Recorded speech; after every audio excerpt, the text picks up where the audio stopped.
கனடாவின் 4 மாகாணங்களில் நிலவும் கடுமையான வெப்ப அலை காரணமாக சுற்றுச்சூழல் கனடா அமைப்பு மஞ்சள் மற்றும் ஆரஞ்சு நிற எச்சரிக்கைகளை விடுத்துள்ளது. இந்த வாரம் சஸ்காச்சுவன் முதல் கியூபெக் வரையுள்ள பகுதிகளில் வெப்பநிலை ஈரப்பதத்துடன் சேர்ந்து 40°C தொடும் என கணிக்கப்பட்டுள்ளது. மனிடோபாவின் மத்திய மற்றும் தெற்கு பகுதிகள், டொரண்டோ மற்றும் ஒட்டாவா உள்ளிட்ட ஒன்டாரியோவின் பெரும்பாலான பகுதிகளில் வெப்ப எச்சரிக்கைகள் விடுக்கப்பட்டுள்ளன. இந்த அதீத வெப்பம் உடல்நலக் குறைபாடு மற்றும் வெப்ப சோர்வை ஏற்படுத்தக்கூடும் என்பதால் மக்கள் மிகுந்த கவனத்துடன் இருக்குமாறு அறிவுறுத்தப்பட்டுள்ளனர். மனிடோபாவில் ஏற்கனவே பல இடங்களில் வெப்பநிலை புதிய உச்சத்தை தொட்டுள்ளது. வெப்பத்துடன் சேர்த்து காட்டு தீப்புகை காரணமாக காற்றின் தரமும் மோசமடைய வாய்ப்புள்ளது.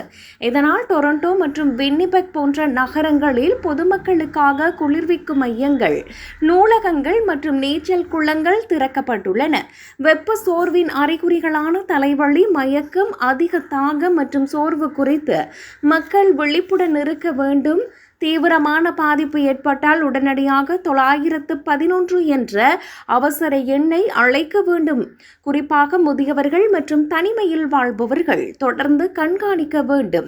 அதிகம் தண்ணீர் பருகுதல், வீட்டின் ஜன்னல்களை மூடி நிழலாக வைத்திருத்தல் மற்றும் வெயில் குறைவாக இருக்கும் நேரங்களில் வெளிப்புற நடவடிக்கைகளை திட்டமிடுதல் போன்ற பாதுகாப்பு வழிமுறைகளை அரசு வழங்கியுள்ளது.